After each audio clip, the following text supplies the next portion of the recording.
Good evening. Welcome to the Committee of the Whole for Monday, April 27th, 2026. I'm Steve Robinson. I'll be your chair tonight. We'll begin with the land acknowledgement. On Monday, April 27th, 2026, we acknowledge that the sacred land on which Smiths Falls is now located has been a site of human activity for over 10,000 years and is rich in Indigenous history. This land is the ancestral and unceded territory of the Algonquin Anishinaabe Nation. We are grateful to the Algonquin ancestors who cared for the land and water in order that we might meet here today. We are also grateful to the Algonquin people for their contribution in the making of the Rideau Canal, which runs through Smiths Falls. We are mindful of broken covenants and the need to reconcile with all our relations. Together, may we care for this land and each other, drawing on the strength of our mutual history of nation building through peace and friendship, being mindful of generations to come. So I'd like to call the meeting to order at 5:02. And can I have a motion for approval of agenda? Moved by Councillor Brennan, seconded by Councillor Miller, that the April 27th, 2026 Committee of the Whole meeting agenda be approved as circulated. All in favor? Carried. Is there any disclosure of pecuniary interest and or conflict of interest in general nature thereof? Okay, I'm the only one. So I'm going to declare an interest or a conflict on 9.8 about the review of policing options because my daughter-in-law is the chief. Moving on, I need a motion for approval of minutes. Moved by Councillor Miller, seconded by Councillor Quinn, that the minutes of the April 7th, 2026, April 13th, 2026, and April 20th, 2026 Committee of the Whole meetings be approved as circulated. All in favor? Carried. So we have one delegation tonight, and it's with Josh Hicks from Rideau Lakes ATV Club. Come on up to the front. Welcome. Hello, everyone. My request tonight is on behalf of the Rideau Lakes ATV Club. We're looking to, we have a little bit of an emergency with trying to route our trail through the city in the south end towards the back end of the Golf Club Road area. A private landowner had cut our trail off there. He has not renewed his land use agreement with us, so we're looking to reroute to just try to make our trail back out to that end. So you'll see with the first slide there, that's where it says there where we've lost our connection to the south.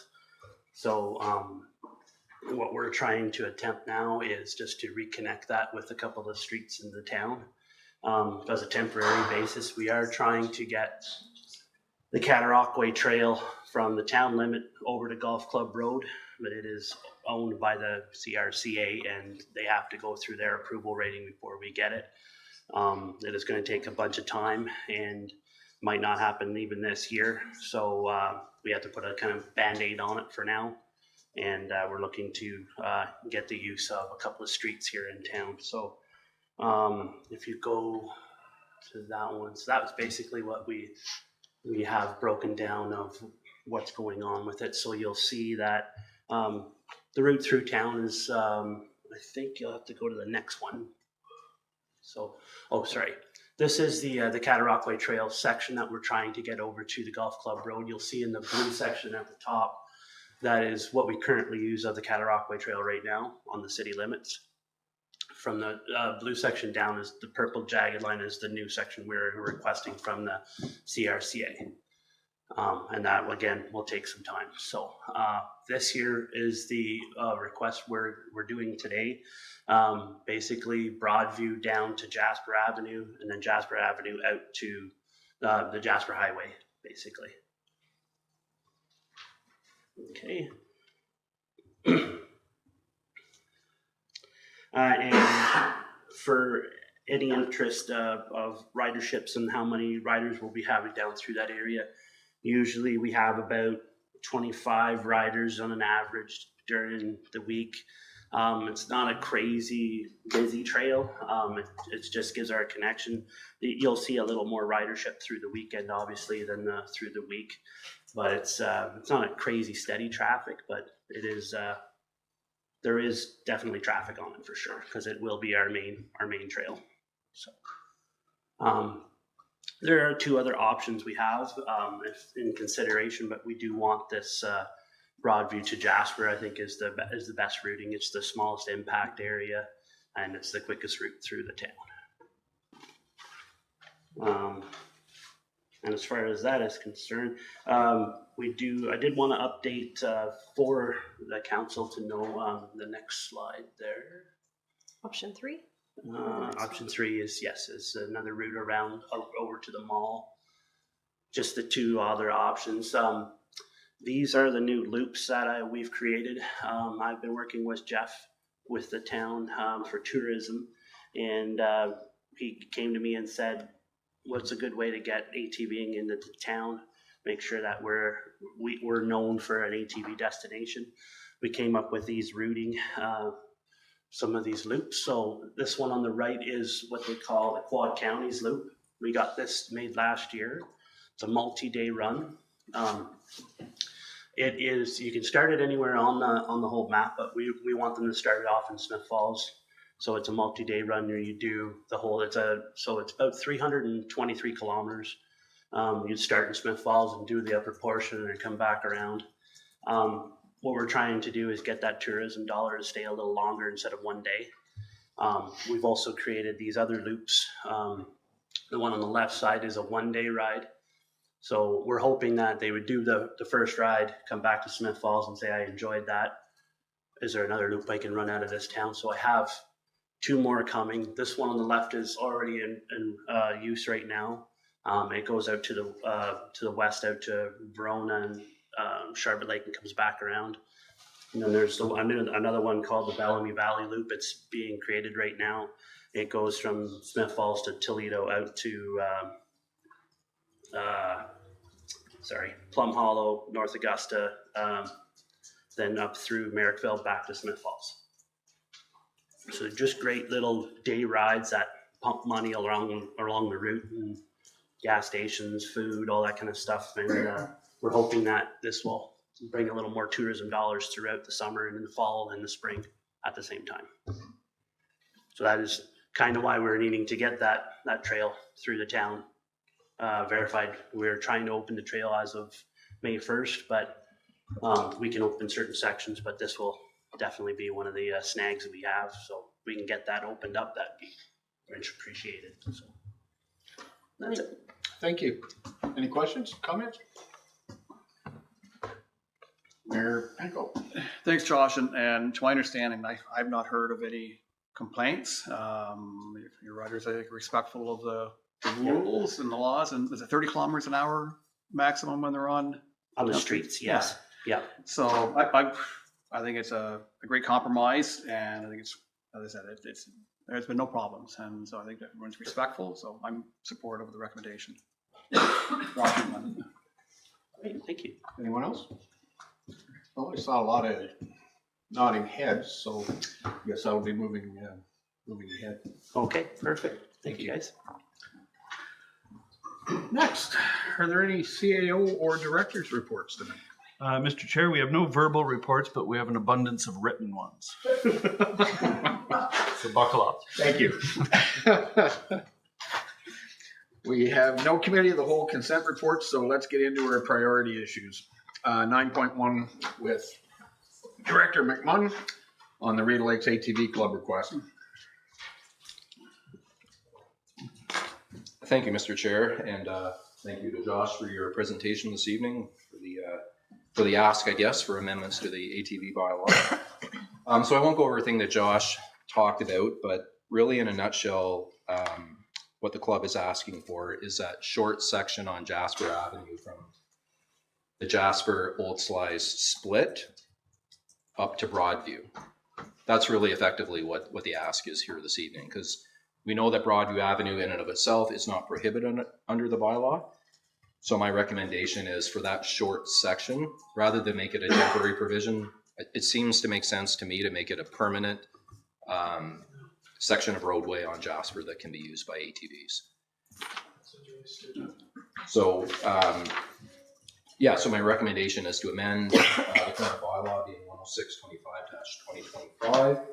10625-2025, and then furthermore that the mayor and clerk be authorized to execute an applicable amending agreement with the Rideau Lakes ATV Vehicle Club as presented in Committee of the Whole Report 2026-055. Trusting that makes sense, I'm happy to take any further questions. Thanks, Paul. Councilor Miller. Thank you, Director, and thank you very much for the presentation tonight. I heard Mayor Panko say we haven't heard of any concerns, but as I look out into the audience, I think there's probably people who, if we have heard concerns, have heard about it. So I'm just wondering if you've consulted our friends at the police department. Not particularly with this ask, but the last time that there were some concessions made by council to get from over Hershey Drive area down Queen Street and across those slides, which were previously prohibited, the police didn't have any concerns. I presume it's the same context with this ask here this evening. Like I said, it's a short section of roadway. It'll, in my opinion, if ATVs were to use that route and come down Broadview all the way down to west of Wood Avenue, that's a straight shot. It's a roadway that's permitted right now. And presumably that would keep some of the ATVs off some of the other streets through more densely residential areas that they could otherwise use. So I would suspect that if this were a permanent portion of the route, that ATVs would be inclined to use Broadview from Jasper. So We have a ton of seniors on scooters. We have people who ride bikes. I understand we're not allowed to make concerns here, but why can't you go down Jasper Avenue to Eric Hutchinson and you can get out to Golf Club there? Why do we have to? I'm sorry, but that's not protocol. I don't care. No, I do. It's a valid concern. I do. Okay. All right. Councilor McCann. Yeah, just speak in support of the staff recommendation. Two things. One is understand that all the riders are members of a club and have all the proper insurance and all that. And two, just that it's volunteer driven. It's volunteer week. I want to thank all the volunteers who keep these trails going and do all the work behind the scenes. So I'm supporting the recommendation. Okay, Councilor Brennan. Yeah, I am supportive as well, and I was at your event, I think 2 years ago at the used to be RCA, Cornelia Court, yeah, and I fell off your stage, but I was amazed at the numbers that were there. There had been a couple hundred of you guys, and it's not just it's a real fraternity, and I really appreciate your attendance in Smith Falls. Councilor McGuire. Thanks. I have a question on snowmobiles. They're not included in this, and they're not. Is there any streets that snowmobiles are allowed to be on? I'd have to refer back to the current route in the bylaw, but yes, there are areas in town that it's separate to this bylaw here this evening. Yeah. Councilor Quinn. Thank you. I'm in support of this. I appreciate the fact that they come and they ask permission and they abide by the laws. And I was also at that a couple of years ago when you had your rally at Cornelia Court, and it was wonderful. And you walked around. I walked around, didn't know these people, and they made sure, hi, how are you? And do you want to come for a ride with me? And all that, so they're just outgoing. They're not looking to cause trouble. So to me, this is a no-brainer. Thanks. Any other questions, comments? All right, well, majority are in favor of it, so they'll come forward at a later date. Moving along, 9.2, the patio bylaw. Welcome, Carl. Thank you, Mr. Chair. Good evening. Staff are bringing forward for Council's attention the patio and merchandise displays bylaw. As Council will recall, the new bylaw was approved in 2023 that made permanent a number of administrative and process improvements that were put together during the dark time of COVID.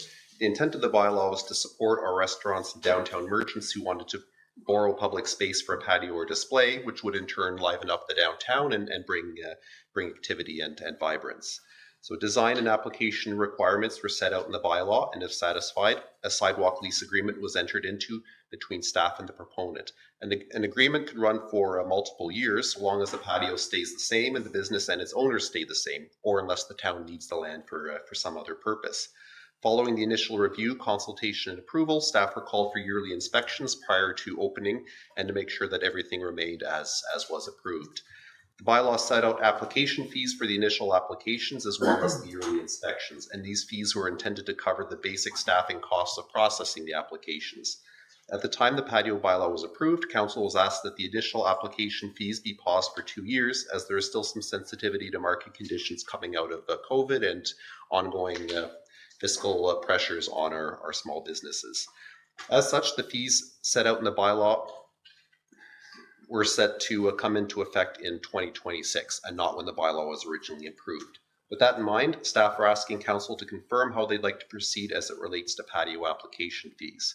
If council takes no action, the application fees would come into effect for new patios. However, if council wants to permanently remove the fees, then Schedule A of the bylaw would need to be amended accordingly. Councillor Miller.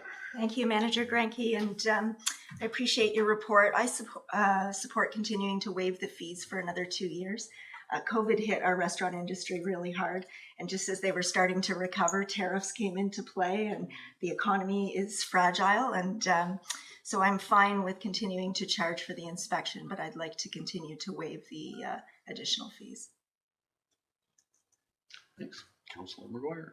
Yeah, thank you. Yeah, I agree with Councillor Miller. And if there's staff time that's being charged against processing them, it'd be good to have that information in 2 years when it comes forward. But if we could bill that against maybe the CIP budget or something, I'd much rather do that because I think it fits a lot of our priorities and policies with the downtown and the community improvement plans. So.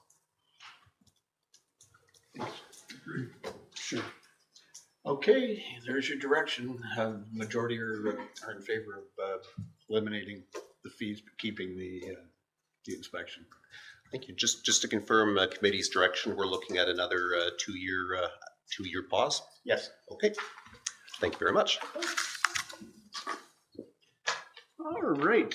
9.3 urban tree canopy with Leonard Grant. Welcome, Richard. Mr. Chair, staff requests that council consider a bylaw approach to protecting the town's urban tree canopy. The issues and options report presented to council explores the primary regulatory approaches, either clear cutting or a private tree bylaw or a site alteration bylaw, or a blended approach of either of those. The report also identifies a few items for consideration for implementation.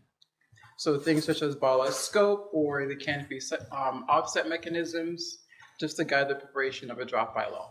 So this issues and options is just sort of a overview of the approach we could do to be managing our urban canopy. Do you have any questions? Anyone? Councillor Brennan. Yeah, Richard, thanks. We adopted a tree canopy policy in 2021. And so at that time, it was a guidance for our residents and developers type of thing. That's right. So what has been the sort of the feedback or compliance efforts made since that time? Are people ignoring it, or are they doing? So for the most part, the tree canopy bylaw focuses on things within the development sphere. So if you're looking at doing a multi-unit and we're looking at sort of recommendations for tree landscaping, the bylaw speaks to it. So what we're looking at now is for a development that's outside of things that are going to be developed. So if you have vacant land and you're not doing anything with it, this tree canopy approach would speak to what happens to that land. So this is looking at land that is not going to be developed right now. Okay, through the chair. So I'm not a big fan of dictating on private land.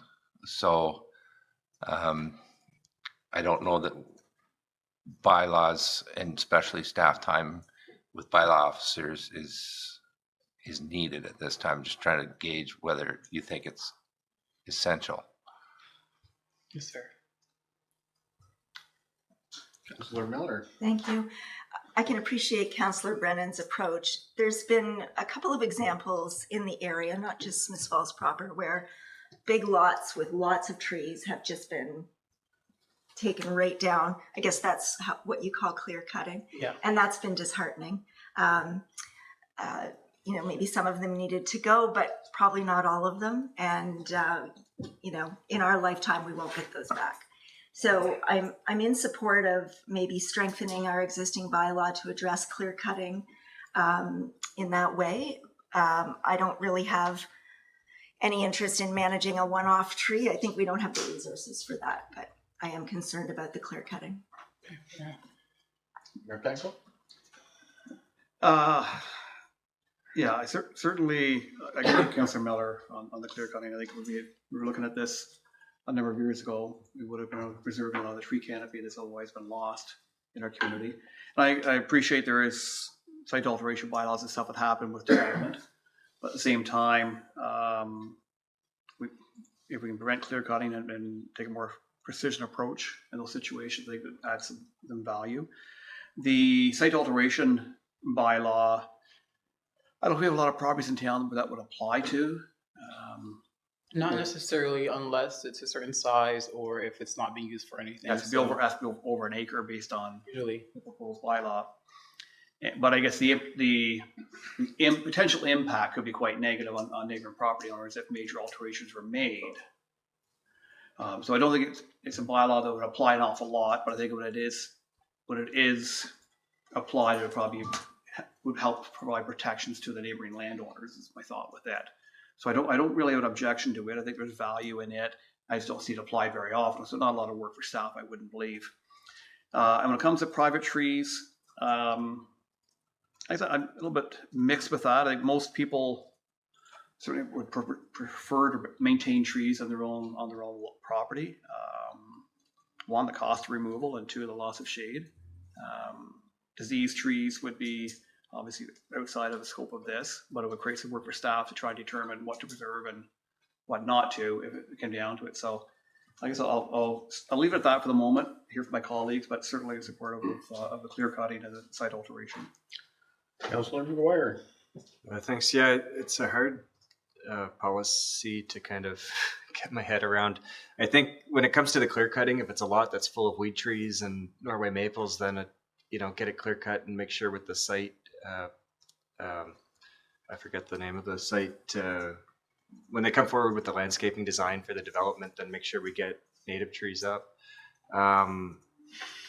But it's been 2019 since we started talking about this stuff, and now it's 2026, and all those numbers are pretty much where they were at in 2019. So I think we need to start doing more if we want this policy to. If we want to get more urban canopy, we need to change the policy because it's not growing at the rate that we might have thought it would by now. So I guess I agree with with Councillor Miller, Mayor Panko. Anyone else? Councillor Quinn. Thank you.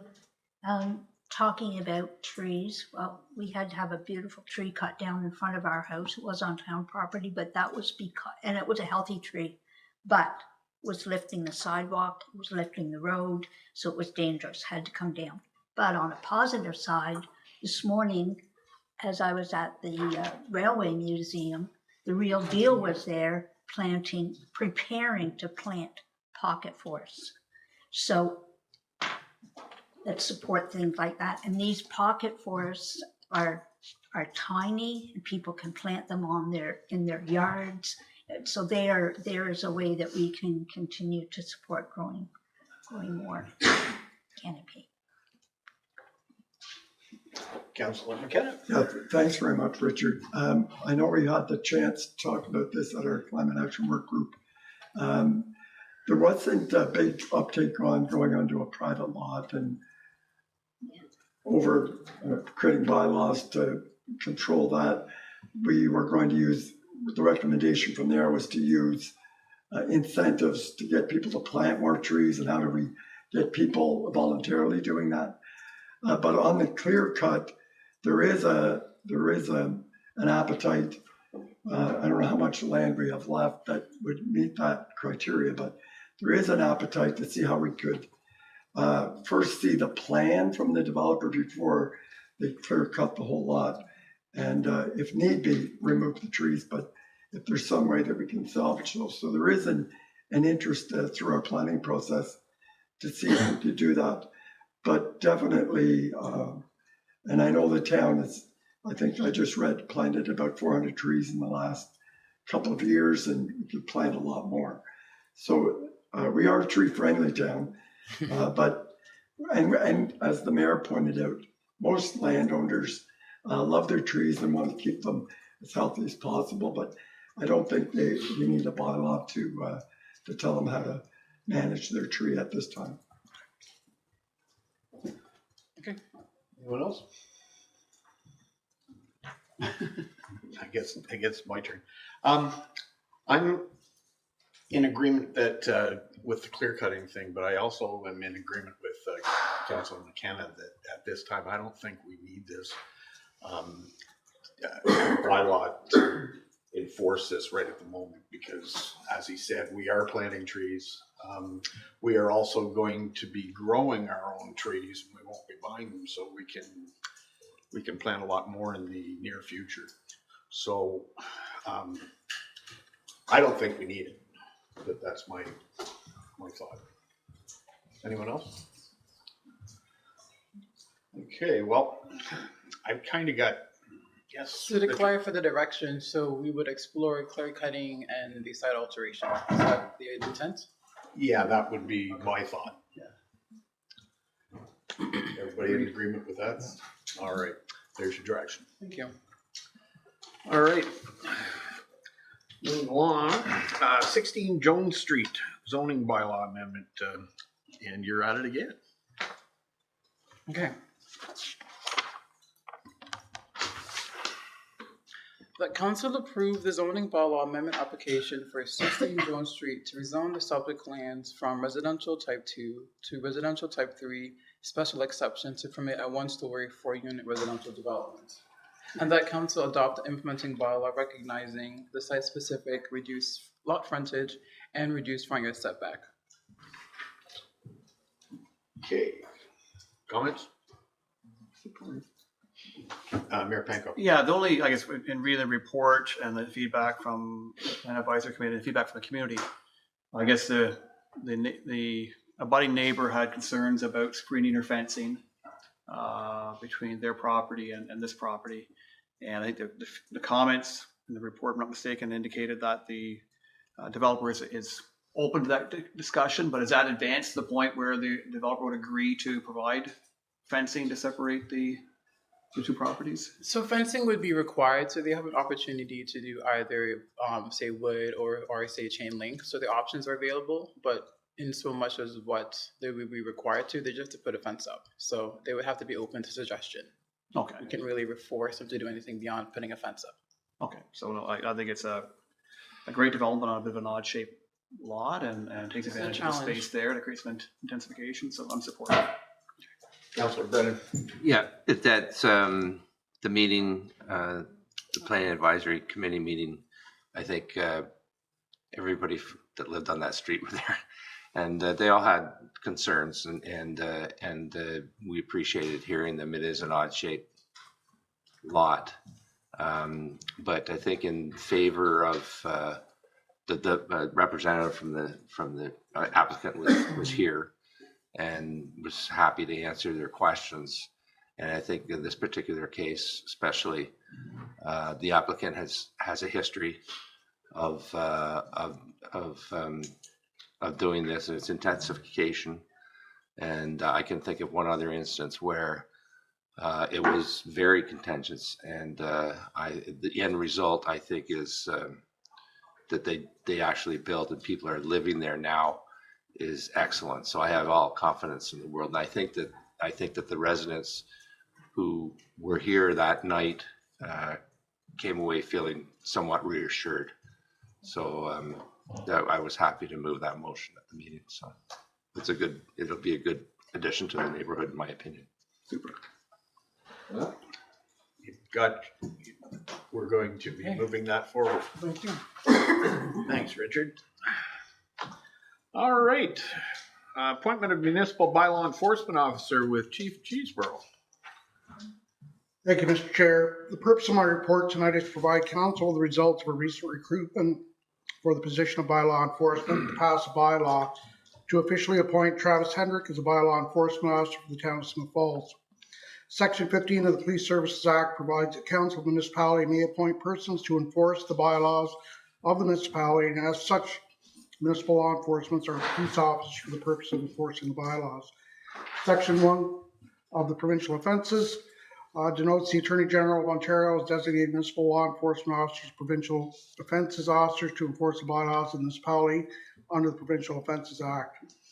In 2026, Council approved the budget and the addition of a third bylaw enforcement officer. Following successful recruitment and interview process, Travis Hendrick was selected for the position. Travis will be subject to a 35-hour work week, be on a rotational basis for on-call and weekend responses.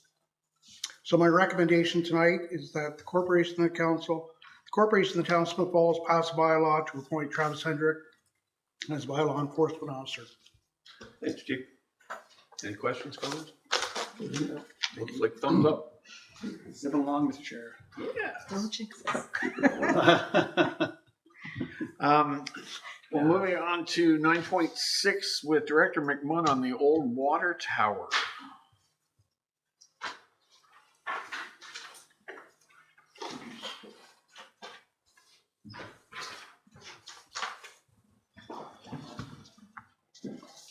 Good evening again.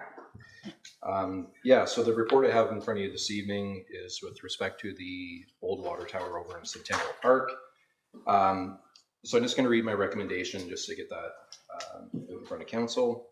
The council of the corporation of the town of Smith Falls pass a resolution to direct staff to develop the scope of work for the removal of the old water tower located in Centennial Park. And further, the council authorized a 2026 out-of-budget approval of $375,000 for the removal of the old water tower as presented in Committee of the Whole Report 2006-053. Can council hear me okay? Loud enough? Okay. So as we know, the town, we got a new water tower over on Air Care Drive that's going to serve the community well into the future. It's a state-of-the-art water tower to replace the old aged 102-year-old water tower that we have over in Centennial Park. That water tower served the community well, but it's significantly undersized, hence why we built a new tower to just kind of future-proof the town for future generations. The existing water tower, like I said, it's 102 years old. It's showing some significant signs of fatigue and wear, not to mention the issue of it being undersized while we built a new tower. But it's a steel structure. There's lots of corrosion in that tower. Currently, right now, it's taken out of service. The bowl on top is devoid of any water. It's not hooked up to our distribution system anymore, so it simply sits there right now as we'll call it a landmark feature. Beautiful landmark feature. That's not for me to say one way or the other, but it does definitely hold some sentiment to the people around this horseshoe, as it does people in the council chambers, staff, and everybody within the community. But it's the engineering department's, my department, Public Works, Utilities opinion that it served its purpose. There would have to probably be significant money spent on the tower if we were to simply even maintain it as a landmark feature, billboard, we'll call it, so Smith Falls, the old logo up on top of it.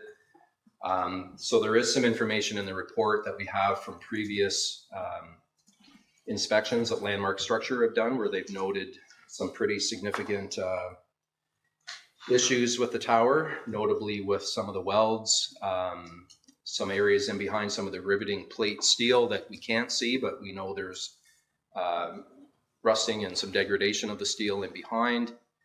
All that to say that's throughout the whole water tower, with it being 102 years old. So it is a recommendation of Public Works, Utilities, Engineering that the water tower come down.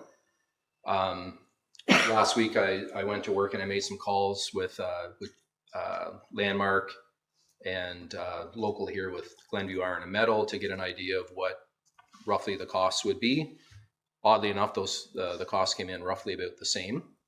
For the removal of the tower, they're looking at around $250,000 and then $75,000 for lead abatement.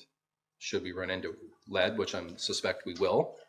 And then the last piece of that puzzle to make up the 375 would be around 50 grand for the removal of the concrete footings that currently hold the existing tower up. So like I'd mentioned, this would be a out of budget expense for 2026, funded from water and wastewater reserves. And that's been, I did consult with Director Paul Dauber on that, and we have healthy enough reserve funds in water wastewater that we could certainly support the removal of the tower. So with that, I'm happy to quit talking. I'm sure there's some questions around the horseshoe, so through the chair. Councillor Miller. Thank you. Thanks for your report, Director McMahon. Can you hear me okay? Yes. Okay. So I appreciate the report from Landmark, but there's nothing in the reports that speak to that historical significance, to the fact that it's 102 years old, that it's a landmark. I used to call it our CN Tower. And given the historical value of it, I'd like to not be making this decision tonight. I would like to ask staff to get more information about what it would cost to maintain it and repaint it so that it's not the old logo. I'd also like to hear from the Heritage Committee on what this could look like. And so at this point, I'd like to defer this until we have a more balanced report with information on the other side. If I could, through the chair. So to put it into context, irrespective of the fact that it doesn't serve as a water tower anymore, the city of Rockville, they just went through a pretty significant overhaul of their existing water tower to the tune of, I want to say it was $4 million-ish, don't quote me on that, but it was in the millions of dollars. It was less than 5. I can't remember what it said on their sign, their funding sign. But they did a full refurb of the water tower. Actually, Landmark Structures did the work. They had the thing completely encapsulated with, like a curtain around the whole thing, so they could sandblast the whole thing and get to those areas of rust degradation to rehabilitate the tower. So to answer your question, Councillor Miller, it would be difficult simply from a staffing level not to engage a consulting firm or somebody like Landmark to come in and do a proper assessment of what it would take for that tower to be maintained. I would wager a guess that not only would the cost to have a consultant tell us what we're looking at finding out in terms of to what capacity would we have to invest funding into this tower to bring it back where it's not going to potentially fail and come down. I'm not trying to paint a really bad picture, but really that's in theory what could happen, right? Eventually down the road, nothing lasts forever. It could fail, and then we have a whole nother problem on our hands, right? So simply from a health and safety perspective, I mean, like I said, it's not going to last forever. We would have to spend some money to engage an engineering firm to come in to do a good thorough assessment to understand what really needs to be done to this tower. Right now, it's just somewhat anecdotal. And then, we spend a bunch of money to find out it's going to cost X number of dollars to rehabilitate this tower for a beautiful landmark feature. I get it. You're CN Tower, as you noted before. But I'd like to mention that, we have an asset management plan. We got lots of infrastructure around town that does need attention, does very, very capital heavy works that need to be done in this town over the next number of decades with our linear infrastructure, our sewer and our water and our storm underground, our roadways, bridges, etc. This council's come leaps and bounds in my short tenure here since 2021 starting. We've done a lot of work. Appreciate that we're continuing to keep the foot on the gas on those capital investments. But in my humble opinion, I don't know that this is money well spent to rehab a tower that doesn't serve as a water tower. we certainly wouldn't be subject to getting funding through MECP, the Ministry of Environment, Conservation and Parks. Perhaps there's a Ministry of Culture and Sport and all that kind of stuff. Perhaps we could look for funding through that, but certainly not going to get any infrastructure money through MECP or the Ministry of Infrastructure for this project. Thank you. And I did read your report and appreciate that point of view, but Mr. Chair, I do stand by my comments. Okay. Thank you. Councillor McGuire. Thanks, Mr. Chair. Yeah, I agree with Councillor Miller's points. I'm really disappointed in the report because we know the MHC has taken an interest in this. This is a contributing property as listed in our Heritage Conservation District that's soon to be in force. So if it almost feels like we're getting a fast one pulled here where we're trying to get this through before that policy comes into effect, because we'd never be able to approve this if that policy was in effect today. And when we voted to put that policy in effect, I think it bothers me that we're doing it a month or a few weeks before we expect something we've spent so much time on to come into full force. When I read through the reports that have been provided are all about the coding. There's nothing that talks about structural steel. There's nothing that talks about, in the staff report, there's some strong wordage about age-related fatigue, but there's nothing to say there's cracks in the steel. There's no signed, sealed structural engineering report that says this is deficient, and that's what we needed to take the Confederation Bridge out of service and out of the community. And I think we need to hold that same bar for this, because this it's the most photographed structure in our community. It's iconic, where people come through Smith Falls on the canal, or they come through Smith Falls for a day trip. It's the most photographed thing that people will stand underneath. So to just take it down without any consideration of that, I think it's not a good practice, and it doesn't reflect the amount of effort we put into the demolitions that we've had to undergo this term of council with Confederation Bridge and the old mill. I'd like to see information from the economic development and tourism value. What's the value of having something like that in your community that identifies your community? I'd also like to have information on what the structural condition is. We've got a good idea of what the coating defects are, but we can tell that from walking around the park and looking at it, it's rusting.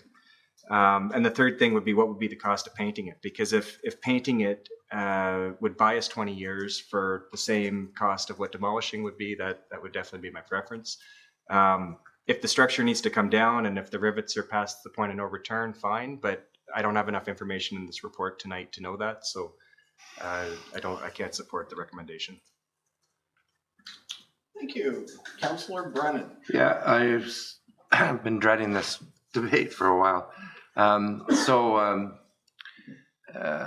often thought about another example was the town of Perth. Now, is it correct in my understanding that their water tower is not functional? Do we know that? I don't. Chris might know. My understanding is Perth did a major rehabilitation of it in 2023. I think it is still operational, but the town of Airdrie in Alberta has maintained their structure. Yeah, okay. So that was when way back when, and I think it was Landmark came and started talking about a new water tower, just the first initial conversations. One of my questions was, is our water tower from an engineering perspective able to stay there? And in my recollection, the answer was there are examples of that, and I just heard one. So I guess the other part of this is the urgency of this particular issue, because how urgent is this? If I could through the chair, I don't believe there's any imminent risk. Correct me if I'm wrong, this was a strategic initiative, was it not, of this term of council to make a decision on the water tower? I could be wrong on that. No, it was the previous council had an objective to replace the water tower. Yeah, preserving the former water treatment plant was in the strategic plan. Okay. Yeah, so thank you for that. Yeah, we don't have any funding right now to do, in our 2026 budget to do like a structural assessment of the tower, not for it to function as a water tower, but simply to function as a landmark feature. So perhaps this evening we're looking at an out of budget expense rather than $375,000 to remove the tower, something less than that to afford a structural assessment of the tower to better understand what we're dealing with. Through that, we could get some costing information on, it was referenced about painting the tower. I will say you're not going to paint the tower without removing all the corrosion on the tower. It just goes hand in hand. You're going to deal with all the corrosion before you put a paint coat on the tower. And it would be significant dollars we'd be investing. The whole thing would have to be much like Brockville, surrounded with a curtain, if you will, lots of scaffolding around it to paint it. Okay, thanks for that. And through the chair, just to continue a little bit, if you'll indulge me, which I lost my train of thought. But anyway, the other question I had written down here is the structure itself. Is there any value in that scrap metal? No. Okay. Well, no, sorry. Through the chair, yes, there would be value in it, but that's all worked into the pricing that has been provided. Yes. Okay. Okay. So I asked the same question of Glenview Iron and Metal, and they said, well, it's kind of in the price they already worked. I thought the same of the bridge when it came out. So I'm not in a big rush here. But what I'm not interested in is saddling future councils with $100,000 or $200,000 a year to maintain 100 and some year old structure. That doesn't make sense. And I don't know what we've had leaks and that type of thing in the past number of years. I don't know if we've put anything in terms of maintenance of it or of any significance over the last, 5 or 10 years. So, but as an ongoing cost, if you're going to be putting out, something like $100,000 a year to have a landmark, no, that's not on the card, but I'd like to find out for sure. So I don't think it's going to fall, from what you're saying, it's not going to fall down tomorrow or probably next year. So I'd like some more information. Councilor McLeod. Thank you, Mr. Chair. So I came tonight ready to support your recommendation for a number of reasons. Along with Councilor Brennan, I'm thinking about the development of that whole park and our waterfront redevelopment we want to do there. And if it was removed, we have more options open to us. So I'm still interested in that, but I've heard from my colleagues, I think if it's not imminent, we could take a little bit of time. I agree with Councillor Brennan. I'd like to make the decision in this term of council what we're going to do. Would a compromise be that we ask the director to come back with some costs, not an expensive engineer's report, but the director to come back with some costs of what it would be to clean it up, paint it, get it in shape, and then on an ongoing basis. Because I don't want to spend a lot of engineering. We don't have it in the budget to do this costing. So I'm wondering if we and to hear from the Heritage Committee what they may have in mind. But I don't see a future for this tower. I'm fond of it, but I see there's a greater opportunity with it not there. But I would like to know what it might, from your, I'm not saying back of the envelope, but from your professional opinion, what some of the costs be. You could look around without engaging the full services of that engineer. So, and to come back in a relatively short, after the Municipal Heritage Committee's had a look at it, put some numbers, and come back and say what it might, your estimate of what it might cost to keep it up. But, and then and come back in a reasonable period of time, because I'd like to have a decision made shortly. If I could, through the chair, thank you for that. Yeah, so I think the best approach would be to, I do think we have to engage a engineering firm that does this type of thing, understanding that the tower does not function as a water tower anymore, meaning it's got 800 cubic meters of water elevated. So I think we need to understand the impact of it not having any water in it. What does that mean in terms of the weight that this tower in and of itself, just the load that it's just in and of itself, the tower itself? Because there are, it is noted in Landmarks reports that there is failing structural elements of this tower.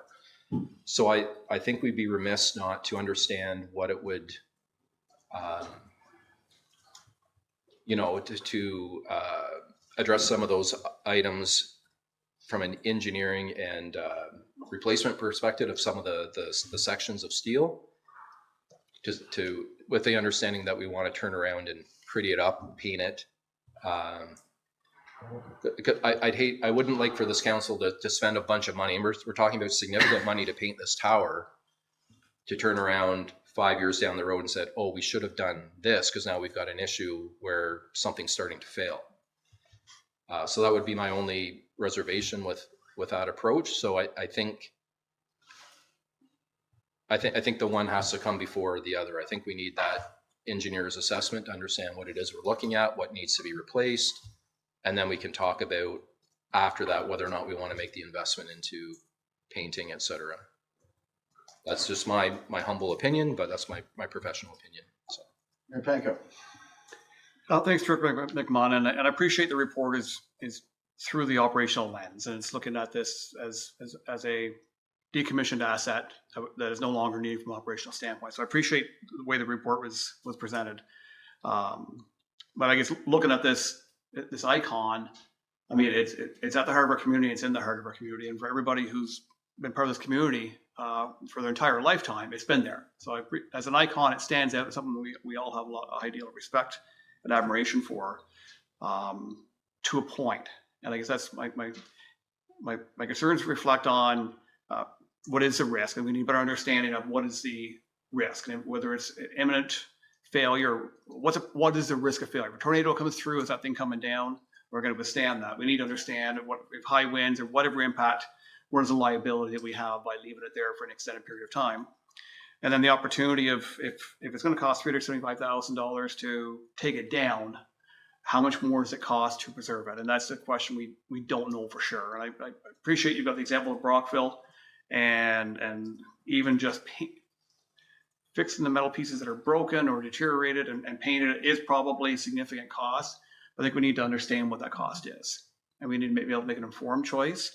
And at the same time, if it's a 7-figure or more cost, as I said, contrasting that with all the essential work that has to be completed in the community. So I'm with my colleagues on this. I think we need more information, more understanding, and I guess in fairness to the community, before a decision would be made to commit $375,000 to take it down, I think we need to know what it would cost to preserve it. And I guess there's probably, a cost, if we expect to get 10 years out of it, a greater cost maybe we expect to get 20 or more out of it. So I do agree we need better understanding. right. So through the chair, does that all make sense? Certainly supportive of that. But I'll go back to the recommendation where I'm asking for an out of budget expense for 2026. So what I'm hearing is council's interested in doing that assessment to understand what we're looking for towards down the road if we were to keep this tower. I don't have any funding in the 2026 budget to do any of that level of effort that's gonna take to inform on everything you just mentioned. So does council have an appetite to afford an out of budget 2026 expense over and above what's already in the budget for this year for other things that we're doing in town? I just want to throw my 2 cents worth in, and it might be possibly better answered by Director Dower. Will authorizing a $375,000 budget over over budget expense. Will that put us in a deficit position?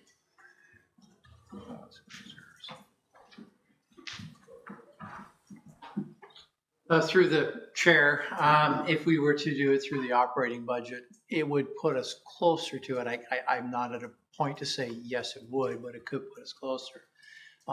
If this is something that council wants to proceed with, it's certainly something that would be in my opinion, a one-time expense that we could fund through the reserve body. A one-time expense might.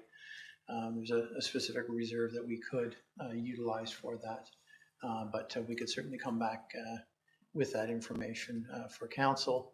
But I would recommend that it come out of reserve as an out of budget expense and not in the operating budget. Okay, thank you. Councillor Quinn? Thank you. This is a really tough decision. It is. And you did a great report.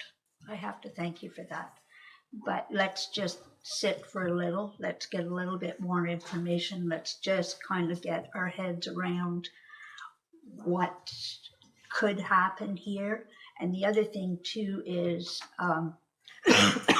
once it was put out that it was going to be on today's council, I couldn't believe how my phone started going and the public started saying, you know, we'd like to hang on to the water tower. We need to know what's happening. So if we take the time now and do a little bit more investigation, then we can be honest with the public and we can say it could be fixed so that it'll be able to stand there for a few years, or definitely no, it can't. But we're not hiding anything. So I think we need to take that time. I don't think we need to take a lot of time, because I think the decision does need to be made. But let's get a little bit more information so that we can make a good decision when we decide exactly what we're going to do with the water tower. Thank you. Councilor McGuire? Thank you, Mr. Chair. And I guess I've got one question on just the strategy of how we're here, because we knew we had to do something with this. What was the advantage of doing it as a out of budget approval at this time instead of having this conversation before we pass the budget and having it as part of the budget? Like, is there disadvantages, I guess, to doing it this way? Workload. We have a lot of projects underway. Okay. This wasn't as imminent as getting $13 million for the other project. So we just slotted it in now and not expecting we'd necessarily action it in 26, but we need to make you aware we have a liability. You need to know about that liability and make a decision. So there was no timing, certainly no timing to get this ahead of a downtown heritage district. I can assure you of that. That had no role in this timing whatsoever. Thank you. Mayor Panko. Yeah, so I think we have consensus obviously to draw from reserves to get the understanding we need. But as any additional steps will not likely be taken by this council.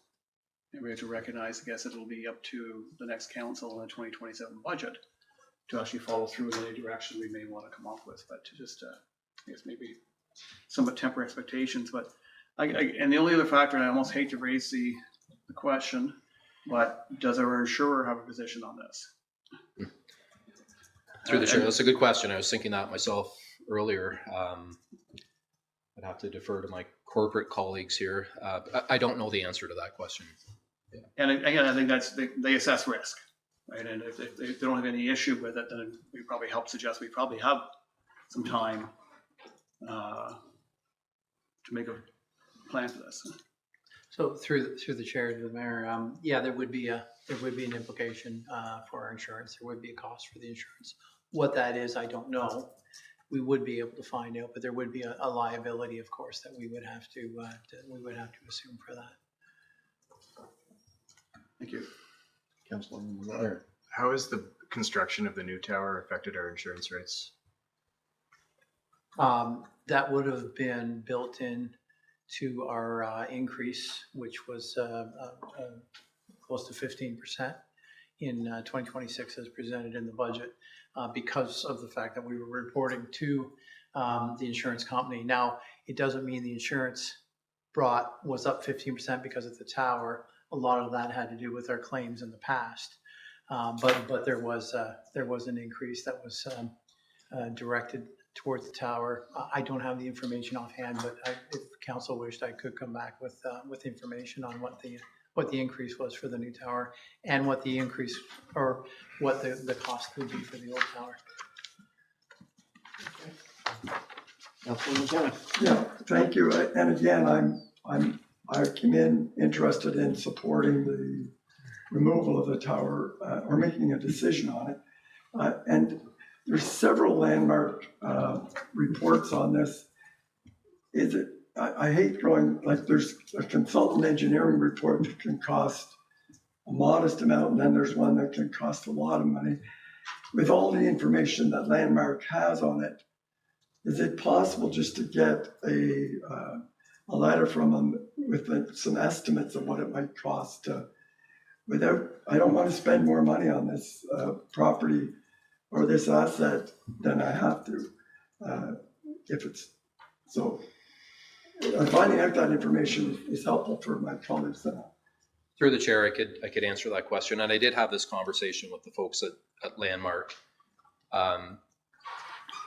We will not find an engineer that will put their name and their stamp on something that's anything less of a full kind of structural assessment of that tower from a liability perspective, right? So our hands are a little bit tied in terms of trying to garner some information to inform on what we're going to do down the road. So that's why I raised the question there earlier. It certainly doesn't have to be of this in 2026, but it's something that we need to keep on the radar for 2027 during budget deliberations, that I can come back to say, okay, it's going to cost, I don't know, $75,000 to do an assessment of this bridge. Maybe married up with that, get some costing on what it would cost to repaint the bridge and do a bit of a rehab on it, that kind of thing. But it's going to be a fairly significant investment just to find out what we can or can't do. And there's a risk of spending some money to turn around and find out that it's got to go. Okay. Councilor Miller? So just in summary, maybe for my own head, but to make sure we're all on the same page, I would like to know the cost of that structural review. And I would like to hear from the Heritage Committee and the public to buy us some time. But I feel like we're all saying in different ways that we'd like some more information. So maybe if we start with a price on that structural assessment, I'm sorry, I'm using the wrong word, but that would be the right place to start, and we can make a decision from there. I do have one question before I move on. Does it currently house communications equipment? Sorry? Does it currently house communications equipment? It does. Yeah. And for how much longer is that going to be required? Not much longer. I mean, we've got provisions in the 2026 capital budget to move everything to the new tower. So that those works are in play right now between myself and both chiefs. Okay. Councilor McGuire. Thanks. I guess I wondered, can we go forward with giving approval to staff to develop the scope of work for the engineering report, and then if we get the proposals back, we'll have a good, we'll have actual estimates actual proposals instead of estimates.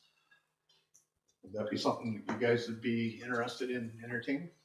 I'm not sure what he's asking for. Sorry, so if right now the recommendation is to develop a scope of work for the removal of the tower. Can we direct staff to come up with a scope of work and an RFP or a tender for the actual engineering work? And then what we get back will be actual numbers. It won't be an estimate. And then we can decide, do we award it? Do we not award it? But I think that would move it forward more productively than, we can go out there. The problem is that a lot of the estimates we're going to get are on refurbishments, right? Because if people are, usually when you're putting money into it, it's to keep it as a water tower, which isn't going to be in the same project as what we're looking at. So if we get the prices, if we get actual proposals, then we've got it on paper of what it's going to cost, and we can agree or not agree to fund that. Mayor Pango? My concern with that approach would just be timing.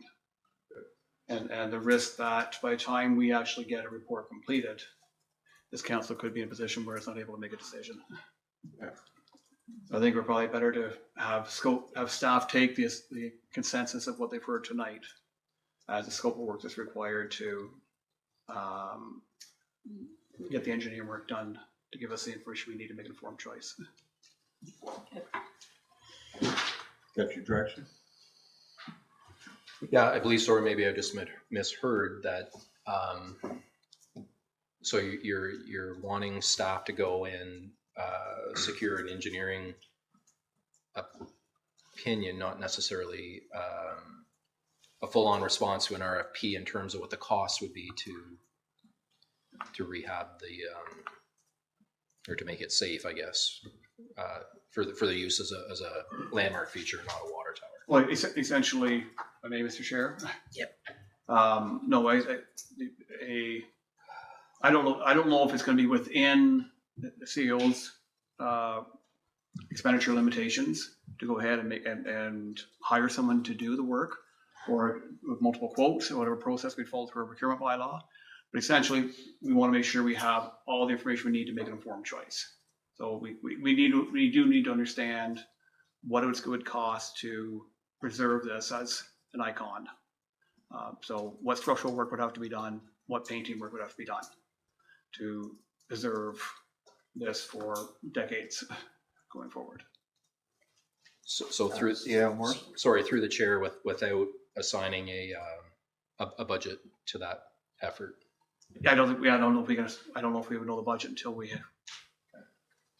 You guys are the experts when it comes to that. If we think back to the 2024 budget process, we had put a place marker of $60,000 to do the assessment. During the budget deliberations, it was decided to remove it, that we wouldn't spend that money at the time. So the only comparison we have would be the figure from 2024, which was $60,000 to do a structural integrity assessment of the tower. And I believe that was based on a non-water holding arrangement. Mm-hmm. So I would suggest it's probably going to be 75-ish, I would think. Which would exceed my authority to spend without coming back. But I think what we could do is engage with some of the consultants we have to give us a ballpark of what the study would be, and we can bring that back to you right away. It's not going to be something we could budget on, but it'll give you a point of dialogue. Yeah, fair enough. Yeah.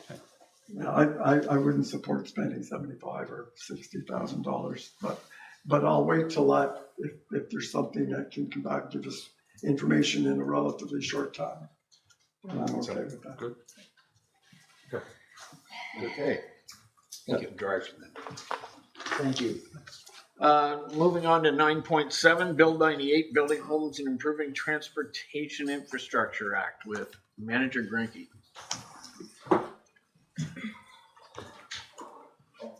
Thank you, Mr. Chair. Good evening. As council is aware, the province has introduced a series of proposed changes to various development-related legislation. So Bill 98, the Building Homes and Improving Transportation Infrastructure Act, was introduced in Queen's Park on March 30th. The bill has a number of provisions related to Metrolinx, as well as various transit-related governance matters that apply predominantly in the Greater Toronto and Hamilton area. However, there are several operative amendments to the Planning Act and its regulations that would be applicable to Smith Falls. So the report summarizes them. The legislation is currently in second reading. The province has several postings on the regulatory registry inviting public feedback until May 14th. The town does often provide comments to the province on proposed legislative changes. We've done so a number of times as these amendments have come. And the report touches upon some potential commentary that council may wish to include. As with some previous legislation, standardization appears to be a key theme here, and certainly addressing the perception that Queen's Park has been hearing that municipal requirements are not consistent, and occasionally scope creep has in some communities has made development somewhat unpredictable. So one of the proposed changes is the standardized official plan structure, so including chapters and designations. That appears to be quite a one-size-fits-all policy. Certainly not all of those designations would apply in an entirely urban municipality such as ours. The bill also proposes streamlined application requirements, so a scope list of studies, the core studies that we can ask for any study, or sorry, for any planning application, as well as a specific list that we may ask for in certain circumstances. The bill proposes minimum lot sizes on urban serviced areas and fixes a number at 175 square meters, or about 1,884 square feet. That's broadly, in terms of intent, that's consistent with what our new official plan's looking to achieve, which is broadly supporting housing options and intensification. However, 175 square meters certainly as a one size fits all would need a little bit more careful assessment on individual situations. There's a proposed restriction of green and enhanced development standards, essentially removing as one of the planning principles that we look for to address through a development application. Well, our observation is that sustainability principles support and are also consistent generally with the health and safety, protection of neighbors, and the other criteria that we also look for in a planning application and can continue looking for in a planning application. So the exact implications of this are a little bit unclear from our first assessment. Standardized parkland requirements, looking to sort of enact some things that were introduced a number of years ago. If we are going to be formalizing comments to the ministry, then I'll work closely with our community services department to sort of understand the implications and provide some feedback there. The province is also undertaking a number of broader consultations on the role of site plan control as a whole. And those are, we don't have anything specific to propose, but or that's being proposed to us at this point. However, we may provide some feedback on that.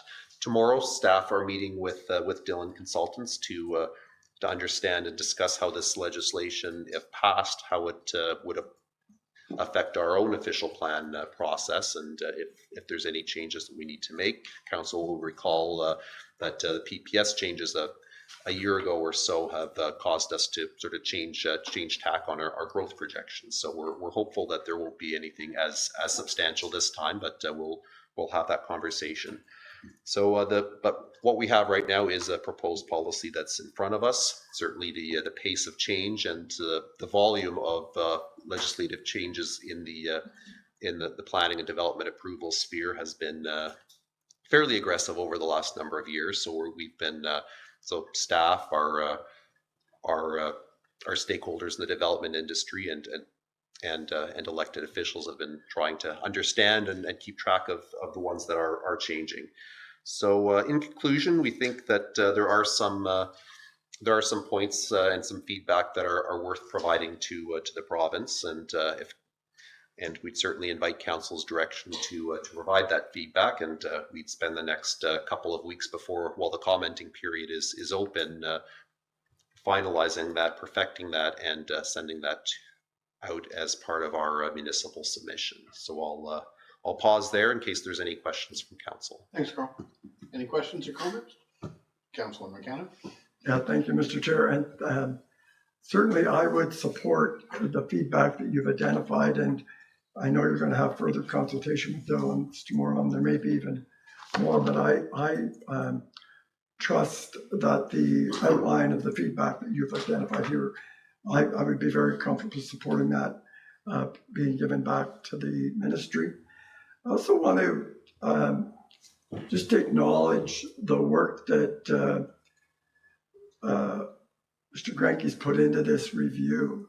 Not only does he have a full-time job as a planner, but he's doing this, reading pages and pages of changes and then deciphering those and giving us feedback. And just for the public may not know that Mr. Grenke is a registered professional planner, but he also holds a designation of member of the Canadian Institute of Planners, which is it's a premier designation for Canada for planners, MCIP. And it's a very, just to quote from it, it demonstrates a high level of competency, professionalism, and dedication to ethical planning practices. And it requires quite a rigorous process to get that designation. And I think we're very fortunate to see the quality of work, to have you on our staff, and the kind of caliber of senior planner that we have. So I wanted to just acknowledge the time and effort you put into that. MCIP, Grenke. Councilor Brennan. Yeah, I echo that. And I'll tell you that I agree with your comments. And I like the last one where my head's spinning with all this planning changes that are happening in the province. So let's slow that down a little bit. But I can speak as a father of a planner. And you guys are very passionate about planning. And sometimes I have to say to him, as I've said to you before, look, talk to me like I'm a 10-year-old, because this planning stuff is very dense.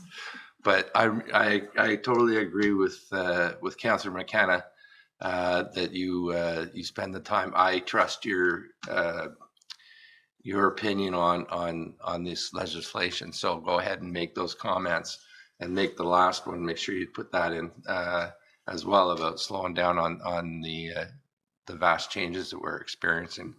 Yeah, thank you, and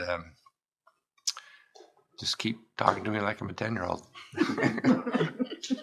Mayor Panko. Well, I guess along the same vein, I mean, Carl, appreciate you digesting the entire bill, the act, and breaking down the points that are relevant to our community. The comments you've made, because we don't have the capacity, capability, or knowledge to do this. You've applied your wisdom here, your knowledge, and the amount of work you put into this saves us the time of having to try to understand something in a way we couldn't. You do. So, yeah, fully supportive of the recommendation. Any other? Councilor McGuire. Yeah, I appreciate it, Carl. And I'm wondering, when it comes to things like the tree canopy stuff we talked about before, or sign bylaw, or those kind of things, like, are there policies that are going to be watered down or eliminated through these proposed changes, or outside of the scope of like the stormwater stuff and that kind of thing? How is it going to affect us directly here in Smith Falls? Through you, Mr. Chair, our take is that these changes affect broadly Planning Act applications. So there's your site plan approval, your zoning amendment, those if we're looking at a development and the steps that we can take to assess and evaluate it. What was being presented earlier this afternoon or earlier this evening were, I guess, policy options that we can address other areas of public interest, but they wouldn't be regulated through a Planning Act process. So for example, tree cutting, if there's no, currently, if somebody is looking to undertake if they're looking to develop say a new subdivision in an old growth forest, there would be an environmental impact assessment that they need to take before the subdivision can be approved.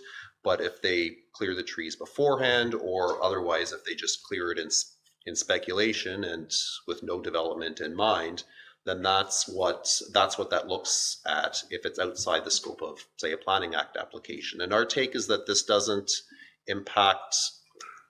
Bill 98 appears to apply to Planning Act applications. It doesn't appear to limit yet any actions that we may or may not take, sort of as on bylaws under the Municipal Act, which this would be. Thanks, Carl. Well, it appears to me as if the majority of council are in favor of you moving forward and communicating, so go for it. Thank you. We'll move on to the item 9.8. I'm going to leave, and Councillor Miller is going to take over. Thank you. Thank you. So we have a notice of motion put on the agenda by Councillor McKenna. Do you want to speak to that? Yes, thank you, Madam Chair. The motion itself speaks, I think, for itself quite clearly. Just to be clear, we're not looking for costing of our police services or other alternatives. But quite frankly, I don't know as a elected official what the process is to actually do anything like that.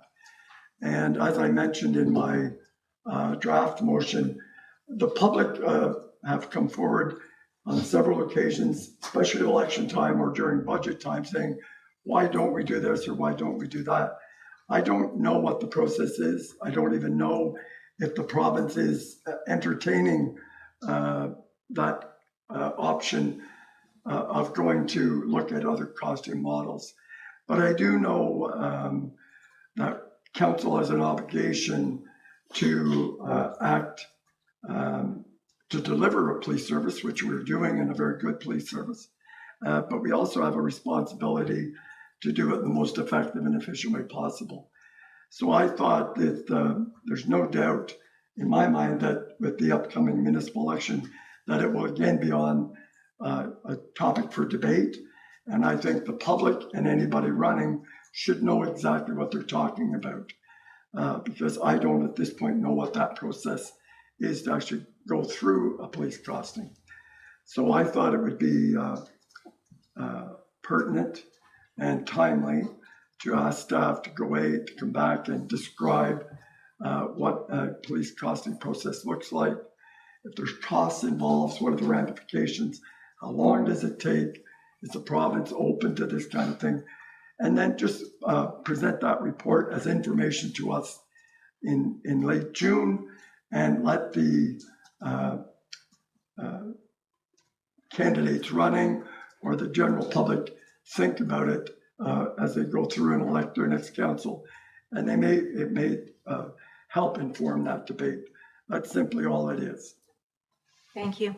So we do have a recommendation, the same as we would with the staff report, and this recommendation is to direct staff to provide a written report to council. And so I would open it up for questions or comments. Councillor Brennan. Yeah, we've been through this rodeo before, so I can relate to what happened. I think pretty accurately when we went down this road 8 years ago. 10. So whether things have changed, but the idea was that the OPP would come and we would ask for a costing. It has to be approved, I think, by the Solicitor General, and they would say, we'll give you what they'll look at everything, that we'll give you a price, right? And we'll come in and police you for 3 years. Meanwhile, you disband your force, right? So the force is gone. They would police for 3 years, and then they would reevaluate, and then you'd get the real price. Meanwhile, there's going to be questions about the police station, the level of service, and all that type of thing. So it's a really risky thing to do. I have absolutely, we should be looking at cost savings. Anybody that would look at the per capita would say you should be looking at it, but you can look within your own force as well. I know for a fact that Sault Ste. Marie requested a police costing last year, and their police services board was in shambles. I think that they were $3 million over budget, and the Solicitor General said no, that he requested the OPP not provide a cost for that. So it's going to be quite the debate, which is fine. And I was surprised to see it come up at this time in our term, because it comes up every time. It came up last election in the all candidates debate, and you know, the argument was we have a terrific service that is exemplary in serving our community. Is it expensive? Yep. Is it worth it? But it's more than money in my view. So when I saw it come up on the agenda, I guess Thursday evening or Friday morning, my first reaction was to phone the chief, which I did. And I would suggest that she come here and talk to us about it, but she didn't know that this was on the agenda at that time. So which is, I think, a little unfortunate because she would be the first person that I'd want to talk to about police costs and in Smith Falls. And we had a difficult budget 2 years ago. This year, I believe the budget was, 3%, and understanding that the vast majority of that budget is salaries. I think that we've been really, really well served, but there's no way you can't support looking at costs and I'm happy to do that. And I think that maybe if you put in the motion something about costs within the budget, because there may be opportunities for cooperation with like-minded municipalities. I'm thinking about Gananoque, Brockville, even Ottawa. And I think we went down that road as well way back when. But so that's my 2 cents on it. And I would hope that we invite Chief Empey here to talk to us, because she's a wealth of information. Do you want to respond to that, Councillor McKenna? Yeah, no, thank you, Madam Chair, through you. Just, again, this is not a police costing request. It's not what I'm talking about here. What is the process? And the Auditor General in 2018 made recommendations on changing how OVP provides costing to make it more transparent. But I want that information, and I think future councils. So this is not a request for costing. This is asking staff to inform council and the public what is the process to do. That's all it is. We're not making any decisions on costing. Thank you. Mayor Panko? Yeah, thank you, Councillor McKenna, for raising this, and I appreciate your comments, Councillor Brennan. Having now served on my third term on the Police Services Board, I think I've got probably a perspective that's a little bit different than members of council, other than Councillor McGuire or anybody else who served on the Police Services Board, and that is a deep appreciation. We all have a deep appreciation for the service that they provide. I think the understanding that comes with being on the board provides even a greater appreciation. And we go back to the budget of 2025, as Councillor Brennan referenced, and the decision at the time was to provide our service with the resources it needed to provide the level of policing that the board and the service believe was necessary for our community, and to ensure that the staff we have could get their time off and get their days off and get their vacation and protect their own well-being. And the decision was made to invest in the service at the time, and I supported that completely. And I have, I guess that thought of an OPP costing has always been hovering, and I suspect if we did go through that process, there probably will be some cost savings, but it would be a whole different model of policing for our community. And the dedicated service we have to the town today, and the personnel we have to the town that are here, quickly respond and solve crimes and protect our public, would be different. Not that that's not a knock against the OPP, it's just a reality that it's a whole different model. Now that said, I think to be accountable and transparent, I will support the resolution, because I think it's okay. It's important we understand the process. We're not asking for a costing, and I don't think this council may even get to the point where it could even make a decision regarding that. But if it's going to be a election issue, at least everyone is informed about what the process is and what the opportunities would be from a police service in our community. And there's more options probably than simply our dedicated service we have today or the OPP. So I'll support the resolution. And again, I don't think this council will be discussing the costing, I don't believe. Thank you. Councillor Quinn and then Councillor McGuire. Thank you.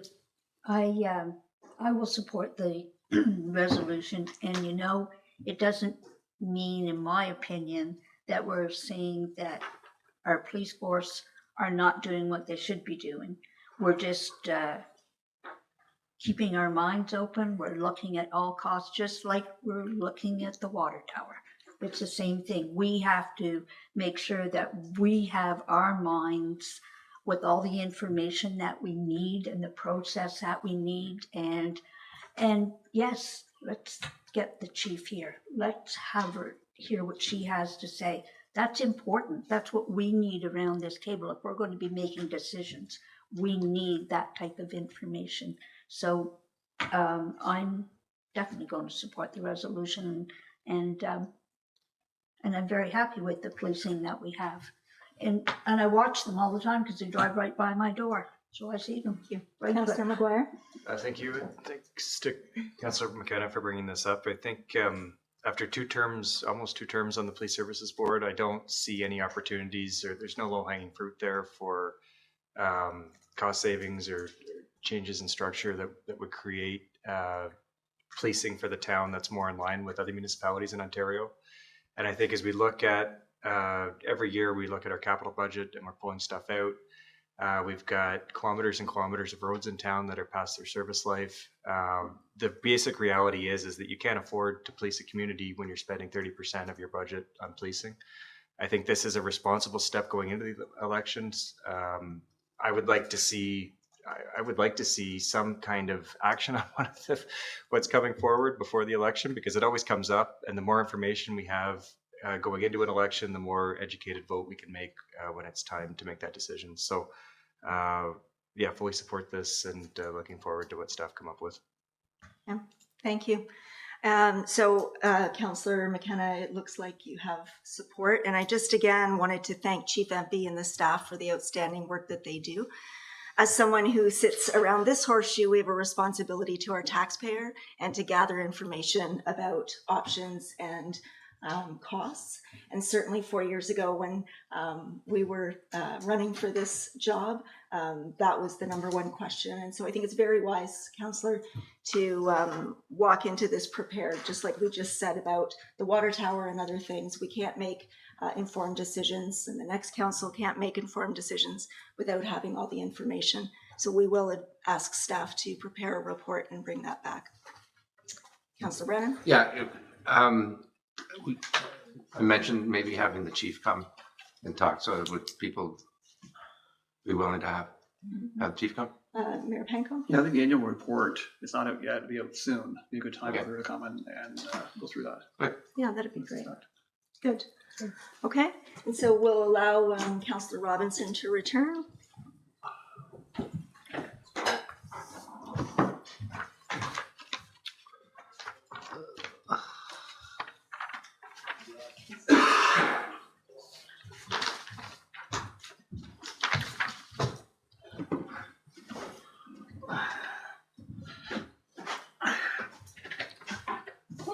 Okay. I assume we're all finished with 9.8. 9.9, committee appointments with Clerk Costello. Thank you, Mr. Chair. Very quickly, I have 2 applications I'd like to bring forward to council. 2 appointments, one being on the Smith Falls Equity for All Committee. Linda Diane Stronsky has submitted her application, and it has been vetted through the chair, and it is being recommended for appointment. The second is Janet Monroe Carpenter. She has sent in her application for the Heritage House Museum Advisory Board. There is vacancy on that one as well. So if council supports, I'd like to bring forward a resolution to next week's council meeting to appoint both of these ladies to the 2 committees. Thank you. It's a full house here. All right, moving on. Committee, board, and external organization updates. We got any? No. We have no in-camera closed session. Item 12, information listing correspondence items. I assume that everyone has read both of the letters. Are you in favor of supporting each of those? I'm in favor of receiving them. Receiving them? Okay. Yes. For 12.2, I'd ask that if council supportive of the resolution from Lincoln, that we update it for Smith Falls and pass it at a future council meeting. It's related to the part of the planning changes that have come through that Carol has led us through, is that there used to be a properties of interest registry that would reduce or increase the amount of time for demolitions. The province has removed that, and we don't have enough time before the trial period runs out that the new policy comes into effect to deal with the properties that we have. So the Municipal Heritage Committee has been working hard. The Heritage Conservation District got through the majority of the properties. We're coming forward with recommendations in the next few months about other multi-unit residential properties and commercial properties that weren't included in the HCD. And then there's further residential properties that Marie and Carl and Dorothy and myself have been meeting with property owners and discussing the merits of designation that we'd like to get through before the policy changes. So it's a well-researched motion, and there's a letter in the newsletter for Community Heritage Ontario providing more information to support it. But there's consensus. If we could bring it to the next council meeting, I think it's a good one to support. Okay. We have no notice of motions. Who would like to move for adjournment? Councillor Brennan, seconded by Councillor McGuire, that this council adjourn its proceedings at 6:37 p.m. and stand so adjourned until the next duly called meeting of council. All in favor? Carried. We're adjourned.